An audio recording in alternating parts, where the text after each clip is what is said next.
Edward Newgate debuted on OPTC Global during the 4th anniversary on the 24th of February 2019. After exploring Big Mom and Soul King Brook, we can finally talk about the ultimate highlight of the anniversary during this time. This Sugo-Fest exclusive brought along buffs to the Striker and Powerhouse class, providing them a new captain to clear content with. His special allowed him to be the dedicated attack booster of his own crew, but also granted other beneficial effects that made him the highlight of this anniversary. Introducing Voiceless Rage Whitebeard. In this series, we'll be traveling back in time to experience some of the older Sugo-Fest exclusive characters in their prime, aiming to show just what it was like to use these characters on their debut. I hope you enjoy the video, and without further ado, let's enter the Legends of OPTC.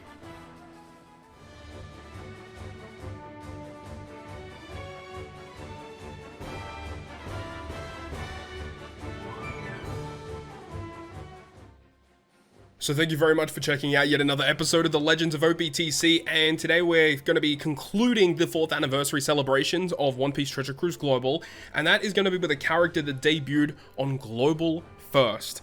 And this was a very pleasant surprise. As we know, with the anniversary with Brook and Big Mom, a lot of people were not excited for this anniversary at all. So the fact that they decided to input a Global first character, this was definitely a character that had in the pipeline for a hot minute. And the fact that they put it for Global first was massive, because this is definitely the highlight of the entire anniversary. Yes, Big Mom got a super evolution on release, but this tops it in my opinion. Here we have Quick Whitebeard, V2 Whitebeard, the Voiceless Rage, being a quick Striker Powerhouse character. As we know in today's day and age, Striker and Powerhouse, very, very good class combination. His captain ability was also very good, it giving you -1 cooldown at the start of the quest, so being able to help you, clear content faster. Boosting the attack of Striker and Powerhouse by 2.5 to 4.5 depending on your crew's current remaining HP, and also 20% damage reduction. So this is, very reminiscent of version 1 Whitebeard, where you only got like a 3 times attack boost, but you had to be below 30%. And this is the same thing here, where the lower your HP is, the higher multiplier you get. So if you're at 100% health, you have a 2.5 times attack boost. If you're at 1 HP, you get a 4.5 times attack boost to Striker and Powerhouse. And at this point, this is the highest multiplier you could get in the game. Like, nothing got close to 4.5. This was a lot of damage. But of course, you have to be at 1 HP in order to get that. But it's a scaling factor, right? So if you're at your 50% HP, you get a 3.5 times attack to your Striker and Powerhouse characters. So you could abuse this in a way where you could get some really high damage potential really quickly if you bring self-health cutters. And of course, with the release of this anniversary was the introduction of the Log Ace and the Log VV that both worked in tandem with this Whitebeard, and specifically that Ace had the really cool ability to set your HP to 1, but also gave you end of turn healing. So you could set your HP to 1, do your burst turn, and then get a little bit of health back, a little bit of padding, which was very useful as we talk about Whitebeard's special ability. 400,000 fixed damage to a single target, a 0.7 chain boost for 1 turn. He is his crew's dedicated attack booster for Striker and Powerhouse, 2 times attack for 1 turn. If your health is below 30% when you launch the special, you get 95% damage reduction and reduce 20 turns of despair. Even still in today's day and age, this is a pretty good special. Of course, 2 times attack is not amazing, but when you partner it up with everything else in here, chain boost, attack boost, damage reduction, despair, this unit was the highlight of the 4th anniversary of One Piece Treasure Cruise. 14 turn cooldown, 13 turns with limit break, he can't be blown away. This unit was amazing, and I'm really excited to use him in today's content. And today we're going to be showcasing him against Clash Ace, which was kind of built for this character to take on. And you guys are going to be seeing how we kind of do that today with some very, very cool characters. So I'm really excited to show you guys Quick Whitebeard and what he was all about. And I mean, when he released, he was probably one of the best legends in the game.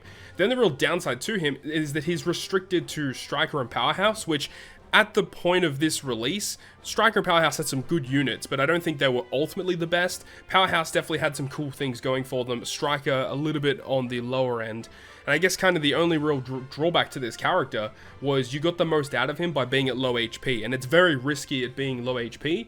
But of course, when you launch the special, the 95% damage reduction at low HP isn't really gonna matter too much, you know? You can tank most death hits with a 95% damage reduction effect. And especially with his captain ability also giving you 20% damage reduction too, you basically take no damage. So yeah, as I said, excited to jump into the content today, so let's go ahead and do it.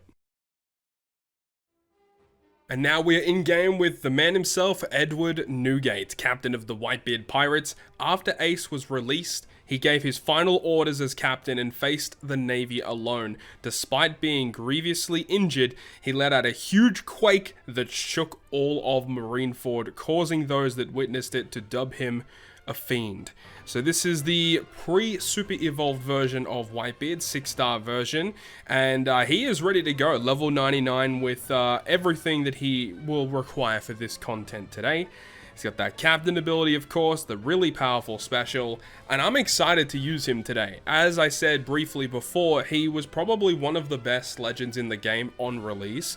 When you kind of, you know, look back at it, and the fact that he did release with the Big Mom and Brook is kind of interesting, considering when you look at how good they were on release compared to how good this character was on release, it was night and day difference. This was the highlight of the anniversary, and that's what we're going to do in today's video. So without further ado, let's go ahead and jump into it. So this is the squad that we have, and it's going to be the double Quickbeard, of course, and we've got some really interesting units here. Now, funnily enough, this is actually the exact team that I built in the original release of Clash Ace in my official video on the YouTube channel.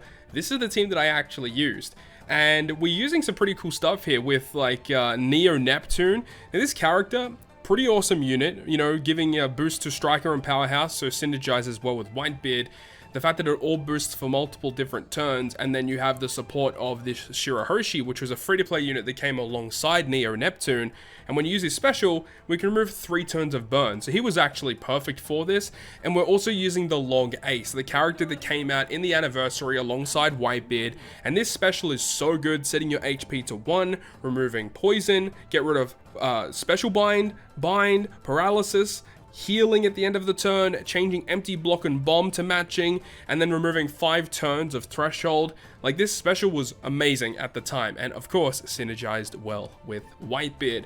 Legend Hody Jones is going to be very important a little bit later on, and then also Tesoro just for guaranteeing slots and also giving us a chain lock, which is pretty strong. But without further ado, let's jump into it. And here we go. Clash Ace, Great Flame Commandment. So Stage 1, we get a health cut, and this is one of the big things about this stage and why Whitebeard was so good, is that this content really forces you to be at low HP, which is completely fine with Whitebeard. That's exactly what we like to do. So we're going to kill these guys on a 1-turn cooldown because we do not want to deal with them, and the fact that they actually give us a health cut at the start of the quest is actually pretty good, right? Because it means that automatically we're at the 3.5 times attack threshold. Another thing is that they also reduce the amount of healing that you can get, meaning that that health cut that they give you at the start, it's here to stay. You're not going to be able to heal back to full very efficiently. We do have a strength character here. We can probably tank this actually, so let's do this, which allows us to stall an additional turn. So these guys are going to bind characters that are super effective against them. So the Dex dude will bind the strength guy, the quick guy will bind the Dex guy, which is perfectly fine for us. And then the turtle's going to hit us, which he doesn't really hit that hard. We don't really need to do that much stall because of the fact that we have cooldown sockets, and due to the fact that Whitebeard's captain ability does provide -1 at the start of the quest, means that, yeah, we don't actually have to do as much stall as we would normally have to do, which is great for us. So we can do just a little bit of stall initially, and then we can move on once stuff is kind of secured. Another thing that's kind of good as well is that we are going to be using Hody Jones a little bit earlier in the quest, and his special also provides cooldown reduction to powerhouse characters, so that's also really, really nice. Now my Hody Jones here is not actually level limit break. Actually, no, I don't know. My Hody Jones I don't think is max level limit break, or he might be. Either way, it's not really a big issue. Yeah, he does do it for powerhouse and shooters, but you'll see what we need him for, and it's not going to really matter what his special actually does. The base Hody Jones will also be fine. So this stage here, we want to kill the seahorse. I think we need like 1 more turn of stall, and then we'll be fine. So actually, to be honest, we probably don't need any more turns of stall. Let's just go ahead and move on anyway. If we die, we die. It is what it is, you know? Go ahead and move on. And then Ace doesn't get the kill against the lobster, but that's not going to be a problem. Probably should have saved that quick slot, but it's fine. So, Battle 3 here, we have this stage here. This stage is really annoying because you've got these 3 Cannoneer guys at the front, one of them having a barrier, and this is where things get annoying. And, you know, normally when you're going through this stage is going to hurt because, you know, are you going to take down the guys on the one-turn cooldown? Are you going to take the hit from the guy in the barrier at the front? So, you have to find ways to get around that. And this is why we have Hody Jones. Hody Jones special, he does damage through defensive effects, so it does enable us to just straight up KO these guys in the front row. Perfect. And then, yeah, you know, Hody Jones gives color affinity, damage reduction. It's not going to matter. We're only just here to do some additional damage. So this is perfectly fine. We have all of our specials ready to go. So we can legit just move on. So this is going to be really good here. Don't really need to stall. Moving on to battle number 4. Now, Clash Ace is interesting in the fact that there's actually 2 different variations for Battle 4. They do very similar things, but there's 2 different types of enemies that you can fight. You can fight a quick Whitebeard, a strength Whitebeard, or you can fight an int Whitebeard.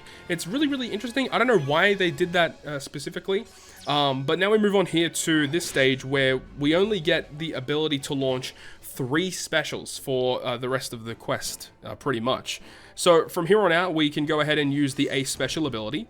So this Ace, this Log Ace was an interesting unit because he actually released a long time ago in Japan, but Global never got it. And then they re-released the character for Global with a different outfit, with a different special. And this character is way more powerful than the original release. So I'm really, really thankful that they decided to do that. From now, we can go ahead and use the Whitebeard special here, which is going to give us an attack boost, a chain boost. He also gives us damage reduction because we are now at low HP thresholds, which is exactly what we need. Because I'm pretty certain one of these, or both of these variations will actually do end of turn damage. So that's why we're doing this. So from here, we do have a matching slot on the Whitebeard. Even if we didn't, I think we would be okay. So without further ado, let's go ahead and attack. And hopefully secure victory. Be good if we actually hit properly. There we go, beautiful. Tezora getting the dub there. Also, my Tezora, this Tezora that I'm using is not max level limit break, so you guys don't have to worry about that. So here's the Whitebeard. The Whitebeard is using his special ability. This is the 6+ animation, actually.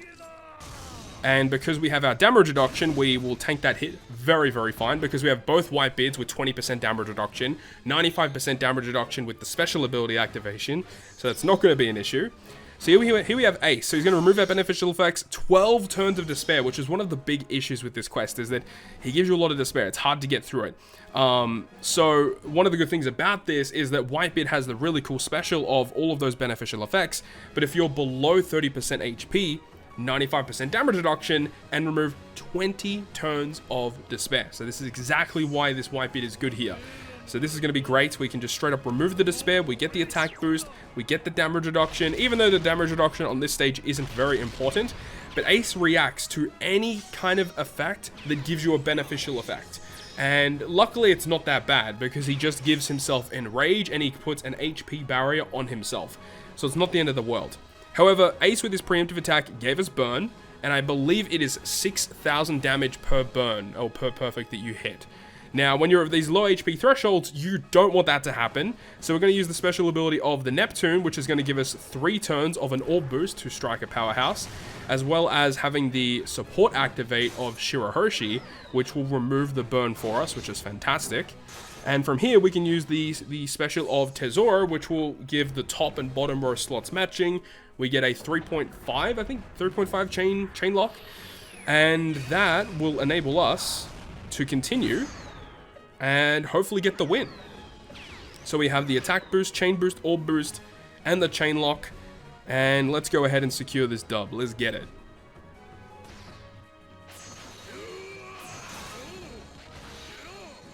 Beautiful. 10 million damage, and we still had 2 characters to attack, and we didn't even hit in an optimal order.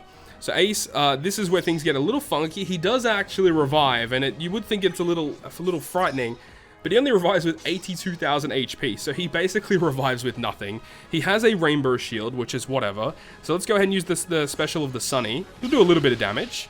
Okay, no, we have normal attacks only. Of course, we have normal attacks only. But from here, we can just straight up attack, and we're just kind of fine. So, there we go.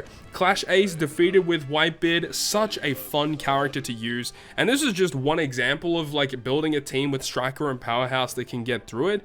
But like Whitebeard has access to a lot of strong units, and especially as time progressed, right? When we eventually get into the era of, you know, what's his face? Sanji and Judge, where they introduce more Powerhouse characters, this Whitebeard gets even more support with the whole Germa squad and stuff like that. So I'm looking forward to whenever we get to that. But either way, Whitebeard is a bunch of fun to use. So with all of that, it's going to wrap up yet another episode of the Legends of OPTC. Looking forward to next week. We're going to be covering V2 Dex Jinbei, which is funny because they're actually going to be releasing a new Legend Jinbei in the treasure map Sugo-Fest very shortly as of the making of this video. So it's kind of funny that we just covered Big Mom and then they released a new Big Mom, and then we're covering a new Jinbei and they're releasing a new Jinbei. So let's see how that kind of goes in next week's episode. But I really hope you guys did enjoy this episode, and if you guys did enjoy it, make sure to leave a like. And if you want to stay up to date with all the content I post, including more One Piece Treasure Cruise content, make sure to hit the subscribe button down below. On that, guys, I'll see you guys within the next video.